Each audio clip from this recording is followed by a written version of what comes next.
उनको सब लोग जज साहब बोलते हैं। जब महात्मा जी आते वो देखो जज साहब आ रहे हैं, जज साहब आ रहे हैं। तो किसी ने पूछा ये वृंदावन में रहते हैं, संत का रूप है, इनको जज साहब क्यों कहा जाता? तो कहा इसके पीछे एक कहानी है। कहा क्या कहानी है?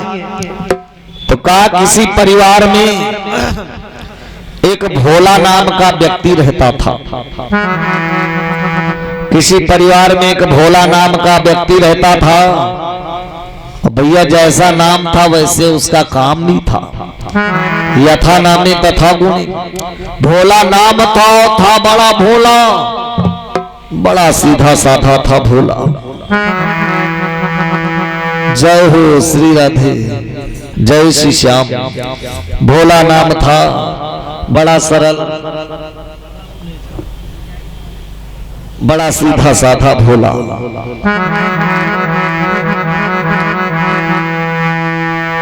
और भगत प्रेमी सज्जनों,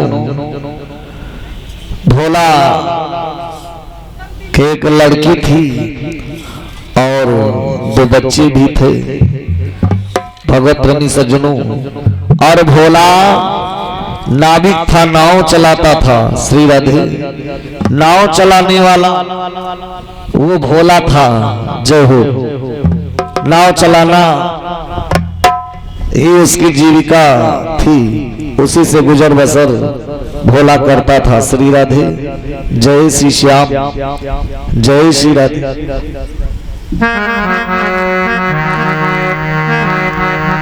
और कोई कुछ कहता, कोई कुछ कहता, भोला पलट के जवाब नहीं देता था। यही कहता था सब मेरे रघुनाथ जी जाने, सब ठाकुर जी जाने। कोई कहता भोला ये बात, भोला ये बात, सब ठाकुर जी जाने, सब मेरे रघुनाथ जी जाने, मैं कुछ नहीं जानता। रघुनाथ जी से इतना प्रेम भोला का, इतना सरल। धीरे धीरे भोला की जो बेटी थी शादी के योग्य हो गई। अब भोला के पास उतने पैसे थे नहीं, गरीब केवट नाव चलाने वाला, उतने पैसे थे नहीं कि लड़की की शादी हो सके।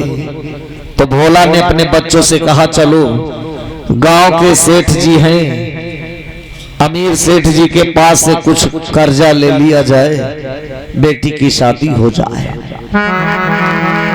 उसी समय भोला गांव के सेठ साहब जी के यहाँ जाता है।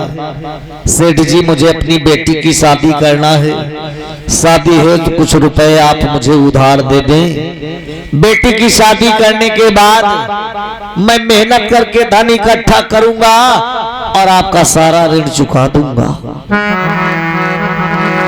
भोला पैसे लाता है सेठ जी के पास से। अपनी बेटी की शादी बड़े धूमधाम के साथ भोला ने किया।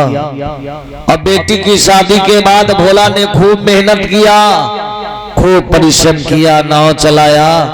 जब पैसा इकट्ठा हो गया तो सोचा चलो सेठ जी का जो कर्जा लिया था उसे दे दिया जाए। भोला धन लेकर के जाता है और सेठ जी से कहा, सेठ जी मेरी लड़की की शादी में आपने जो पैसा उधार दिया था वो मैं देने आया हूँ। ये आप उधार वाला पैसा सब जमा कर लीजिए, सब जमा कर लीजिए। भोला ने सेठ जी को रुपए दिए।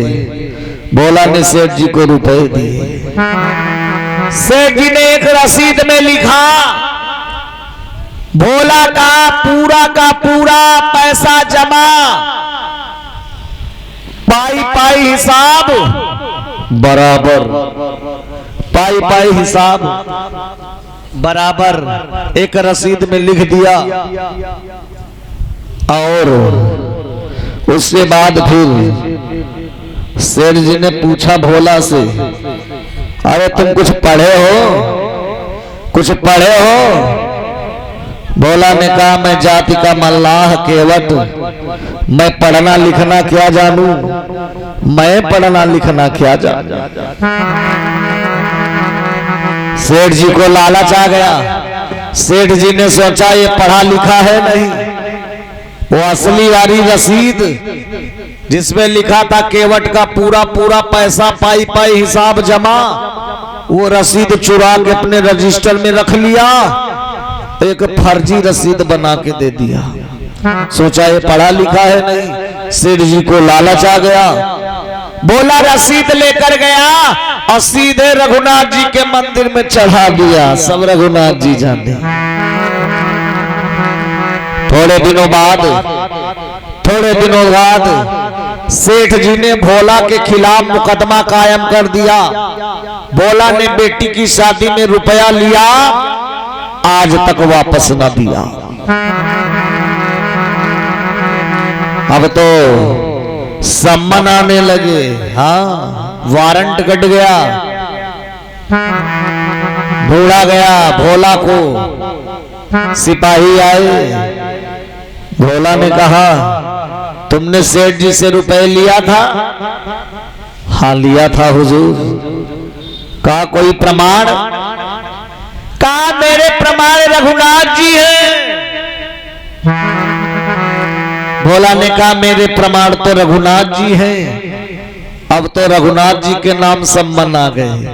अब पुलिस वाले पूरे गांव में ढूंढे, कोई रघुनाथ नाम का आदमी ही नहीं।